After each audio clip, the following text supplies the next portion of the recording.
बघूयात, कारण आज राज्यामध्ये अनेक ठिकाणी मुसळधार पाऊस कोसळण्याचा अंदाज हवामान खात्यानं व्यक्त केलाय।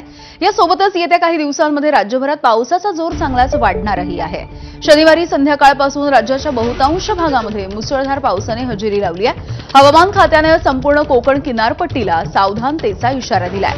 मुंबई शहर आणि उपनगरांमध्ये पुढील 48 तास ढगांच्या गडगडाटासोबत मुसळधार ते अतिमुसळधार पाऊस सुरू राहील असाही अंदाज वर्तवण्यात आला।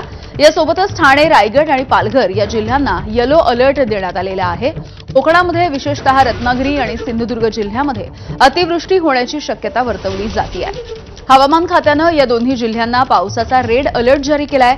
18 जून पर्यंत कोकण किनारपट्टीच्या भागामध्ये मुसळधार ते अतिमुसळधार पाऊस कोसळणार आहे। कोकणामध्ये रायगड, रत्नागिरीला अतिमुसळधार पावसाचा अंदाज आहे, तर मुंबई आणि ठाण्यामध्ये ऑरेंज अलर्ट देण्यात आलेला आहे।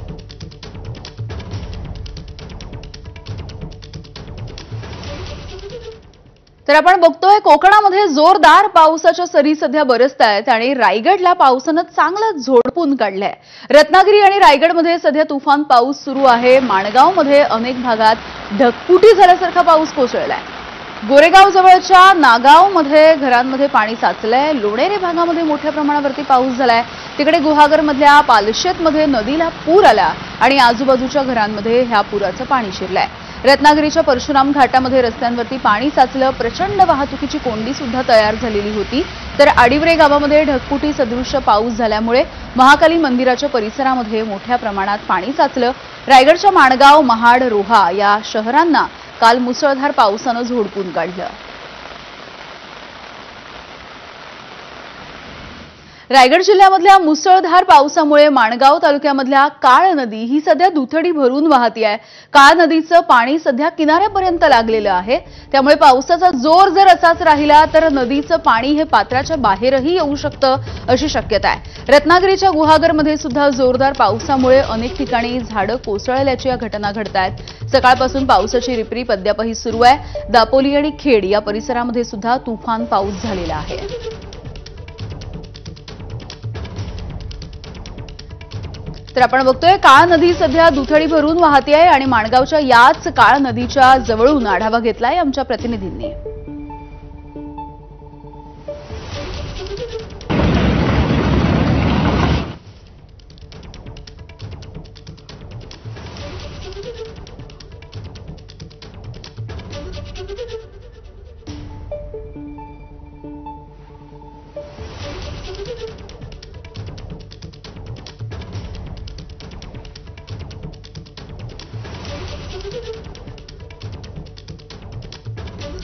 तर कोकणामधली ही पावसाची दृश्य आपण बघतोय। रायगड जिल्ह्यामधला सध्या हा मुसळधार पाऊस आणि एकूणच कोकणामधल्या ज्या नद्या असतात त्यांना पूर आल्यासारखी परिस्थिती निर्माण होते पावसाळ्याच्या या संबंध काळामध्ये। आणि सध्या माणगाव तालुक्यातल्या काळ नदीची ही दृश्य आपण बघतोय।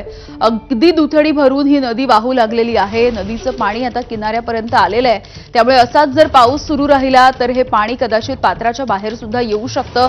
काही भागामधल्या ज्या नद्या आहेत पावसाचं पाणी पात्राच्या बाहेर आल्याच्या नंतर आसपासच्या गावांमध्ये किंवा आसपासच्या घरांमध्ये हे पावसाचं पाणी हळूहळू शिरायला सुरुवात होते।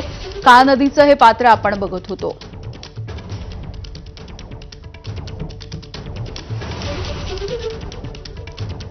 तिकडे साताऱ्यामध्ये सुद्धा 2 ते 3 दिवसांपासून पावसाची बॅटिंग सुरू आहे। फलटण, माण, खटाव या तालुक्यामधली जी धरणं आहेत ती सध्या भरलेली आहेत। पावसामुळे रस्त्यांना काही ठिकाणी नदीचं स्वरूप आलेलं दिसलं आणि अर्थातच यामुळे जनजीवन सुद्धा काहीसं विस्कळीत झालं। महाबळेश्वर, पाचगणी, कास, तापोळा या भागामध्ये सुद्धा पाऊस झालाय आणि इथला आढावा घेतलाय आमचे प्रतिनिधी वैभव बोडके यांनी।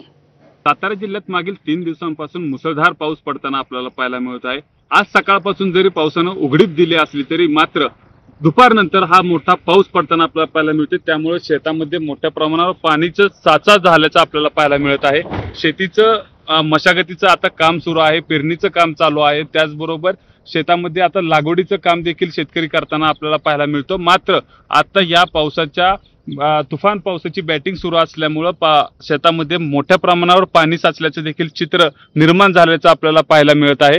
जर तुम्ही बघायला गेला तर सातारा जिल्ह्यातील फलटण असेल, खटाव असेल, मान असेल या दुष्काळी भागात देखील मोठ्या प्रमाणावर पावसाचं प्रमाण वाढल्याचं आपल्याला पाहायला मिळत आहे। त्या भागातील धरणं ओव्हरफ्लो झाल्याचे देखील चित्र आपल्याला पाहायला मिळत आहे।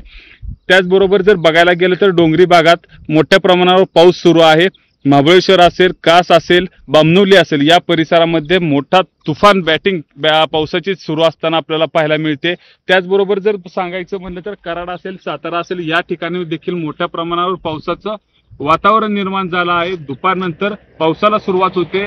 पावसाची बॅटिंग सुरू होताना आपल्याला पाहायला मिळते। मोठा पाऊस पडल्यामुळं नागरिकांची मोठ्या प्रमाणावर तारांबळ उडाल्याचे देखील चित्र आपल्याला पाहायला मिळत आहे। कॅमेरामन ओमकारसह वैभव बोडके, एबीपी माझा, सातारा।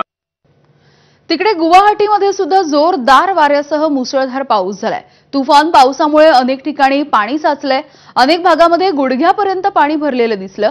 मुसळधार पावसामुळे गुवाहाटी यामधलं जनजीवन सुद्धा सध्या विस्कळीत झालेलं बघायला मिळतं आहे।